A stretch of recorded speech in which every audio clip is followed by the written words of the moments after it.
தேர்தல் முடிவுக்கு பின்னர் தமிழ்நாடு காங்கிரஸ் கமிட்டி தலைவர் பதவியில் இருந்து விலகுவேன் என்று செல்வ பெருந்தகை தெரிவித்துள்ளார். சென்னை மாங்காட்டில் செய்தியாளர்களிடம் பேசிய அவர், தேர்தல் முடிவுக்கு பிறகு ஸ்ரீபெரும்புதூர் தொகுதி மக்களுக்கு மட்டுமே வேலை செய்வேன் என்றும் காங்கிரஸ் தலைவர் பதவியில் இருந்து விடுவிக்கும்படி ராகுல் காந்தியிடம் தெரிவித்து விட்டதாகவும் கூறினார்.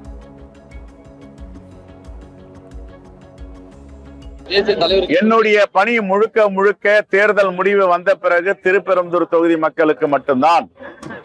அதுல எந்தவித மாற்று கருத்தும் கிடையாது.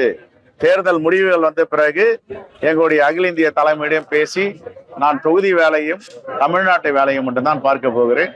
ஆகவே 2 ஆண்டுகள் எனக்கு சிறப்பு செய்த, என்னை நம்பி ஒப்படைத்த பாராளுமன்ற தேர்தலில 100க்கு 100 விழுக்காடு வெற்றியை நாங்கள் பெற்று தந்தோம். இப்பொழுதும் இந்த தேர்தலில 100க்கு 100 வெற்றியை தரப்போகிறோம். மனநிறைவோடு ஒரு மனிதனும் ஒரு பதவியிலிருந்து விலகும் போது மனநிறைவோடு விலக வேண்டும்.